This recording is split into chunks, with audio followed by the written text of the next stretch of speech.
اعوذ باللہ من الشیطان الرجیم، بسم اللہ الرحمن الرحیم۔ جیسا کہ میں نے آپ سے کہا تھا کہ پروگرام کا دوسرا حصہ بھی ہوگا جسے کہ ہم پارٹ 2 کہیں گے۔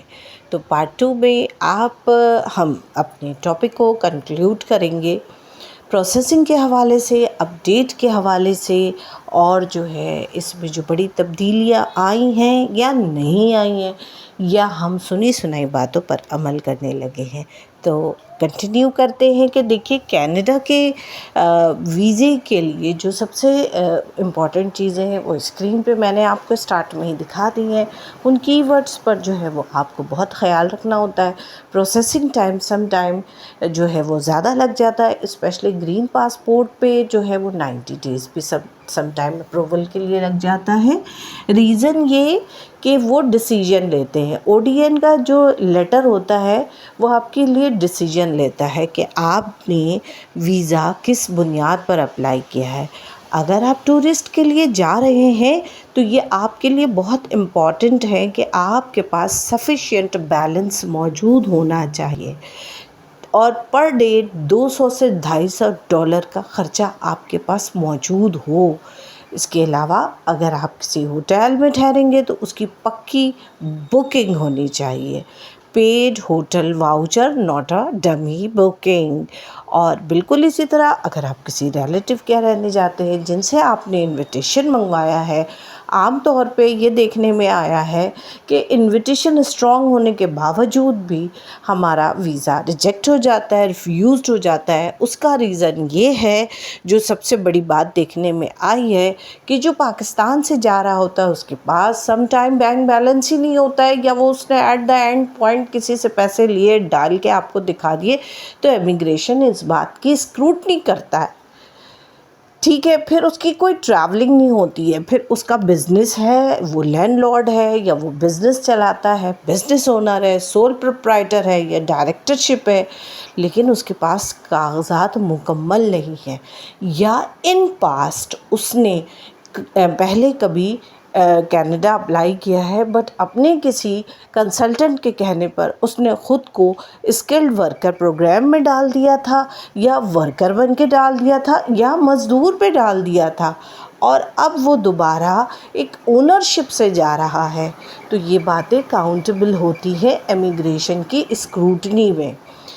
اس کے علاوہ آپ نے ہمیں ڈاکیومنٹس پرووائڈ کیے، کنسلٹنٹ نے آپ کا اسٹیٹمنٹ لیا، بٹ کنسلٹنٹ کو آپ نے یہ بات نہیں بتائی کہ اس میں 1-2 ٹرانزیکشن یا 6-8 ٹرانزیکشن آپ نے فیک لگائی ہوئی ہیں۔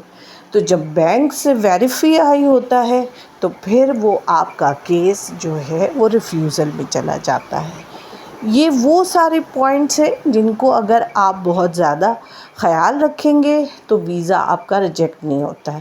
میڈیکل ایشوز جن کو ہوتے ہیں وہ میڈیکل بیسس پہ ان کو ویزا گرانٹ ہو جاتا ہے، بٹ یہ ہے کہ ان کی جو بیماری ہے یا ان کی جو ڈیزیز ہے یا جو ان کا کنسلٹنٹ ہے یا جو ڈاکٹر انہیں بلا رہا ہے، اس کی پرسکرپشن جو ہے وہ ویلڈ ہونی چاہیے، ادروائز وہ اس کیس میں بھی ویزا ریجیکٹ ہو جاتا ہے۔